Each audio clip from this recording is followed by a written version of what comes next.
헝가리 유람선 여행 상품을 판매한 여행사 측은 현지 상황을 파악하기 위해서 직원 14명을 급파했습니다. 네, 내일 관광객들의 가족 38명도 헝가리 부다페스트로 출발해 현지 상황을 살필 예정입니다. 네, 여행사에 나가 있는 취재기자를 연결해 보겠습니다. 네, 백종규 기자. 네, 서울 중구 참 좋은 여행사에 나와 있습니다. 추가로 확인된 내용이 있습니까? 네, 여행사 측은 일단 현장으로 직원들을 급파하기로 했습니다. 오늘 1시쯤에 여행사 직원 14명이 인천공항에서 러시아 항공기를 타고 현장으로 출발했습니다. 여행사는 사고 관광객의 가족 10명도 내일 새벽 1시 15분 카타르 항공기를 타고 헝가리로 출발할 예정이라고 밝혔습니다.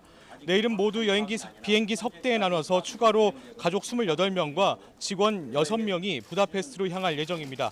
여행사 측은 가족 38명 이외에도 현장에 가고자 하는 가족들은 모두 헝가리 부다페스트로 갈 수 있도록 돕겠다고 전했습니다. 한 번에 헝가리 부다페스트로 가는 비행기가 없어서 가족들은 프랑크푸르트나 도하, 파리를 거쳐서 사고 현장으로 갈 것으로 보입니다. 여행사 측은 현지 경찰 발표를 모니터링한 내용을 추가로 밝히기도 했는데요. 사고 개요는 우리 관광객이 탄 유람선이 야경 관광을 마치고 속도를 줄여 출발지로 돌아오는 과정에서 대형 선박인 바이킹호가 선박 뒷부분을 들이받아 유람선이 침몰됐다고 밝혔습니다. 사고 당시 다뉴브 강에는 비가 내리고 있었고 강 수위가 높았습니다. 또 유속도 평소보다 빨랐던 것으로 알려졌습니다. 두 선박은 크기 차이가 6배 정도 나는 것으로 확인이 되고 있는데요. 사고 선박 탑승 인원도 수정됐습니다. 지금까지는 한국인 관광객 30명과 가이드 1명, 인솔자 1명, 사진작가 1명, 그리고 유람선 직원 1명 등 모두 34명으로 알려졌지만 1명이 추가됐습니다. 한국인이 아닌 현지 유람선 직원으로 알려졌습니다. 침몰 유람선 탑승 인원은 모두 35명으로 변경됐고 한국인 탑승객은 그대로입니다. 여행사 측은 선박 내 음주 가능성에 대해서도 조심스럽게 이야기를 꺼냈는데요. 사고 유람선에서는 간단한 음식과 와인을 팔고 있지만 관광객들이 음주했다고 단정하기는 어렵다고 밝혔습니다. 음주와 이번 사고 원인과는 큰 관련이 없는 것으로 보입니다. 구명조끼 관련해서는 관광객들이 당시 구명조끼를 착용하지 않았다고 밝혔습니다. 여행사는 기자들의 계속된 질문에 여행객들이 실내에 있어서 구명조끼를 착용하지 않았다고 해명했습니다. 조끼가 유람선에 비치됐었는지 여부는 확인되지 않고 있습니다.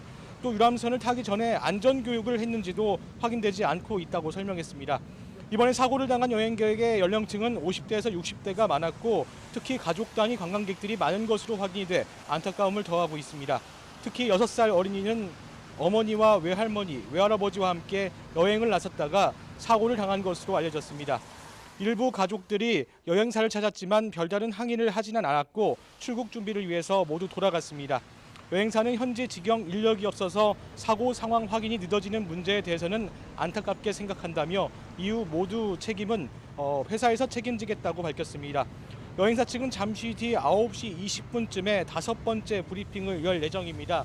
이 브리핑에서는 현재 마련될 사고 대책본부가 어디에 마련될 것인지를 발표를 하고요. 그리고 외교부에서 지금 여권이 필요한 관광객의 가족들에게는 긴급하게 여권을 지급하겠다는 내용을 발표할 예정입니다.